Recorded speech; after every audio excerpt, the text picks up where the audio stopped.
So yesterday we learned that Donald Trump has been ordered to pay over $355 million, and he's barred from doing business in New York for 3 years. Now, when I heard that news break, I said to myself, watch and see if he doesn't start some sort of GoFundMe or he'll start selling off pieces of his clothes. Well, he ain't done that yet, but a follower came in to his aid and has set up a GoFundMe with the goal of reaching $355 million. I do not feel guilty for anything I've ever said about any of these people. The idea that someone could set up a GoFundMe for Donald Trump with the goal of $355 million, money that they're never going to see in their life. They're never even going to come close to it. The average Joe out there on the street that busts his balls, goes to work every day, and tries his damnedest to feed his family, he's never going to come close to that in his world. Meanwhile, in Donald Trump's world, yeah, it's a blow. It's a blow to him, but he's going to survive that. He's going to be okay. He can lose over $355 million, and he can be stopped from doing business for 3 years, and it's not going to be the end of his career. He's not going to be done. Meanwhile, there are people living paycheck to paycheck where if a washer or a dryer tears up at the same time, they're screwed. They're completely done for. If they lose their job and they end up on unemployment, they are struggling to make ends meet. They're struggling until they get to the next paycheck, to the next job. And these people are donating and forking over their hard-earned money to someone like Donald Trump, who has been a con man and a grifter his entire life, and they can't wrap their mind around the fact that maybe, just maybe, this guy did something wrong. They think all this is a witch hunt, all this is rigged against him, it's all just designed to make him look bad. He has done a masterful job of making himself look bad ever since he's been in business. Anyone that's ever studied him for any amount of time knows that he has always been this way. This isn't nothing new.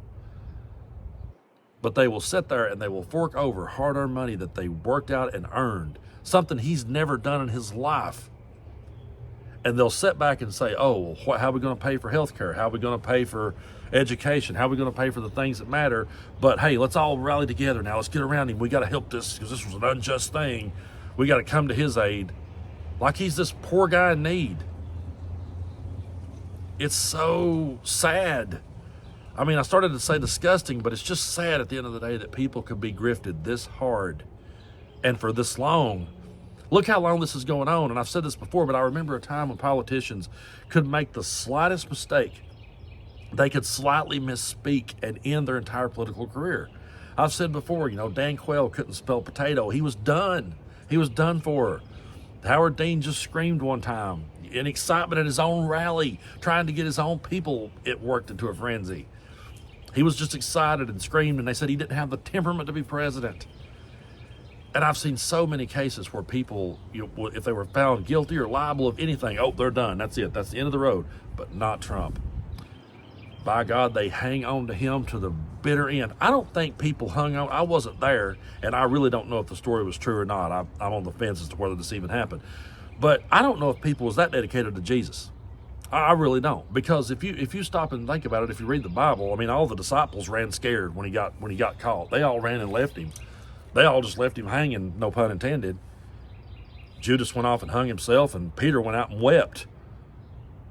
But Donald Trump's followers, they're still right there, hanging in there, and trying to raise an amount of money that if they ever got together, if all of the lowest ones on the totem pole ever got together and tried to raise enough money, all of them lifting at the same time couldn't get it to him, but they will break their backs trying.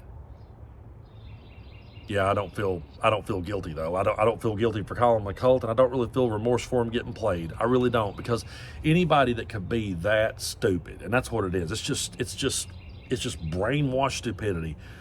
And I know people, I have friends that voted for Trump once. I know people that's voted for him twice. If you're still hanging in there and you're going to vote for him a third time and you're going to donate to help him raise $355 million, I don't feel sorry for you. If you end up not being able to pay your car payment or your house payment, or you end up, losing, the electric gets turned off because you was busy donating to Donald Trump, I'm sorry, but I can't feel sorry for that kind of person.